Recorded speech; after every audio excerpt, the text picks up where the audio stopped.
Oke, saudara, kita akan kembali berbincang dengan Kang Asep Iwan Iriawan, mantan hakim, yang juga pakar hukum pidana. Kang Asep, Halo? Sudah dengar suara saya? Sudah dengar jelas Oke, kan? oke. Saya lupa menyampaikan satu atribusi Anda selain mantan hakim dan juga pakar hukum pidana, dosen dan juga pendukung Argentina pastinya. Kang Asep, Ya Argentina lah, Messi! kalau Messi! melihat kalau melihat ahli-ahli yang didatangkan hari ini, forensik dan mediko legal, kemudian ada Inavis, kriminolog dan juga digital forensik, hakim akan seperti apa strateginya untuk menguliti atau mengulik dari para ahli ini agar membuat ini lebih terang lagi? Ya, yang pertama 180 KUHP mengatakan untuk menjernihkan persoalan hakim ketua memanggil ahli. Nah, sekarang ahli dipanggil oleh jaksa dihadirkan. Artinya hakim akan berusaha menjernihkan persoalan. Strategi hakim biasanya ya bagaimana sekarang untuk membuktikan itu adanya pembunuhan. Pembunuhan itu karena ada tembakan, berarti ada luka.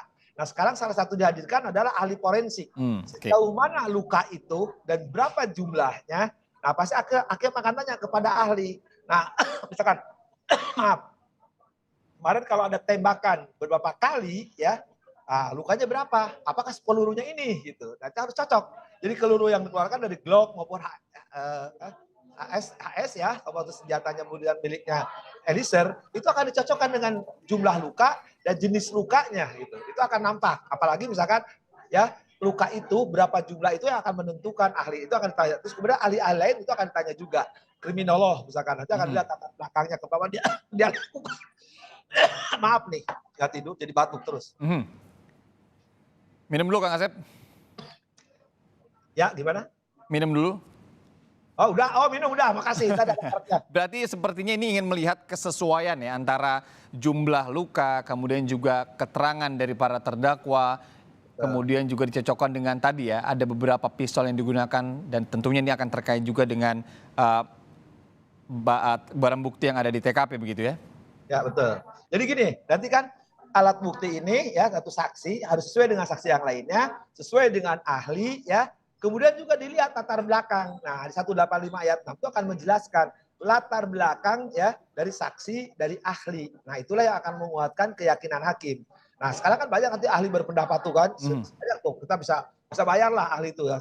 Saya hafal lah, kalau hafal ahli hukum saya lebih hafal lagi. Dari Universitas ABCD itu tahu gitu kan bagaimana itu jumlah pendapat dan jumlah honornya gitu. Nah, nanti hakim nggak bisa dikadalin. Udah tahu nih, ketika hakim misalkan menanya kepada ahli apa, terutama ya kepada kalau eksakta tuh murni pendapatnya pasti harus jelas, Ya. pasti eksak gitu kan. Ya, tapi kalau ahli hukum, nah hakim bisa senyum-senyum gitu kan, karena pasti akan berbeda.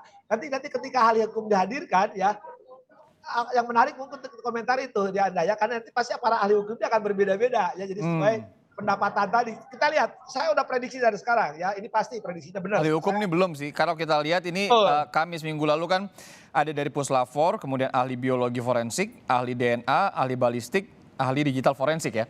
Kemudian kalau hari ini ada forensik dan mediko legal, kriminolog, dan juga Inavis. Ini sudah ada 8 ahli. Kalau Anda lihat kira-kira yang akan didatangkan lagi oleh JPU, ahli-ahli apa saja? Kalau menurut Anda yang penting untuk didatangkan? Hal ini penting, Inavis, forensik, kemudian DNA, ini penting karena eksakta yang sebenarnya ilmunya tidak terbantahkan ya. Walaupun kemarin waktu di ahli balistik kita sedikit agak orang awam mempertanyakan sebenarnya kan, tapi oke lah biarlah hakim itu kan tidak terikat oleh ahli. Tapi setidak-tidaknya kalau forensik, Inavis itu akan membuktikan kesesuaian tembakan dan jumlah luka gitu kan. Oke. Berkaitan dengan pistol-pistol yang digunakan, kemudian juga siapa yang menembak itu kan menjadi bukti baru ataupun membuat terang kepada hakim juga ya, keyakinan hakim. Nah, jadi gini, hakim itu diyakinkan kan tadi oleh alat bukti. Nah, yakin hakim minimum dengan 2 alat bukti. Tapi kalau sepanjang perjalanan ini kita bukti lebih dari 2 untuk membuktikan adanya pembunuhan untuk terdakwa S, juga OOJ-nya, dia merusak dan menghilangkan. Dan dia mengakui malah di tempat yang lain kan sebagai saksi. Itu udah nampak terbukti.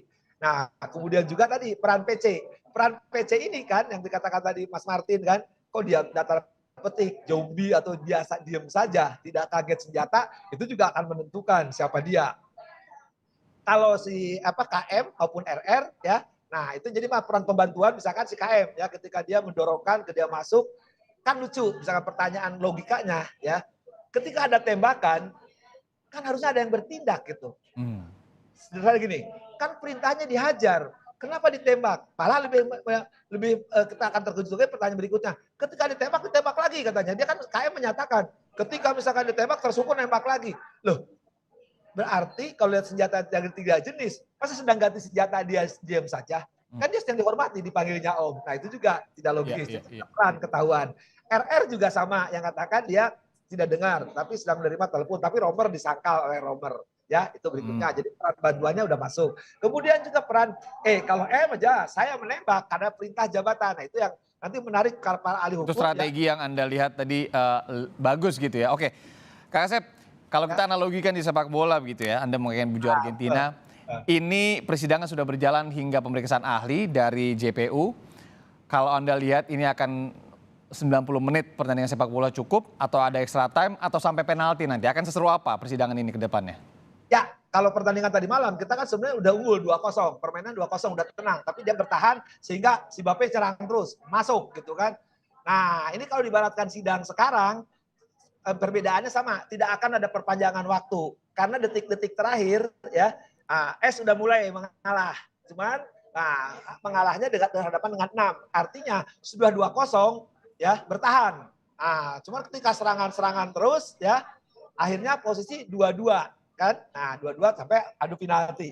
Kalau di kasus ini tidak akan terjadi adu penalti, dua-duanya tidak terkejar karena udah terlambat, artinya tenaganya sudah habis. Ya, kalau tadi malam kita kan menarik kan, bagaimana Mbappe itu kan dalam 2 menit gol kan 2. Ya, wah hebat. Sampai 1 menit. 3. Oh 1 menit, salah 1 menit itu kan 2 menit, 2 tapi 1 menit, hebat kan tuh Pak. Kalau ini nggak terkejar karena sudah terlambat strateginya. Bangkang sudah tidak jujur, udah diserang baru ngaku.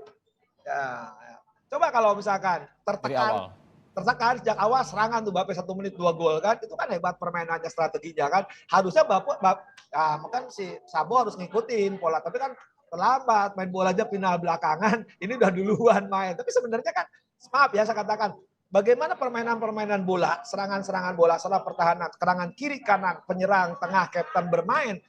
Kaptennya loh, coba hati lagi ya, kapten kesebelasan. Harusnya ditiru. Sebenarnya sidangan juga tidak jauh udah main bola. Bagaimana menggolkan tujuannya kan, gol itu tidak ada bola. Bagaimana menggolkan supaya terdakwa bebas, lepas. Ini sebenarnya dipenangkan oleh permainan Roni. Pengacaranya si Chad Eliezer. Ya bagaimana di Chad Eliezer diserang habis-habisan, babak belur kan permainannya. Tapi dia bagus strateginya. Kalau bola itu Barcelona ya. Oke. Nanti lah bolanya nanti. Ini bukan wajah hukum aja. Oke, kita masih akan menantikan juga ya persidangan ke depannya akan seperti apa. Kalau Anda lihat tadi sejumlah strategi sebenarnya juga sudah digunakan begitu ya oleh masing-masing coach atau masing-masing penasihat hukum. Tapi ada sedikit keterlambatan dari strategi Sambo kalau Anda melihatnya.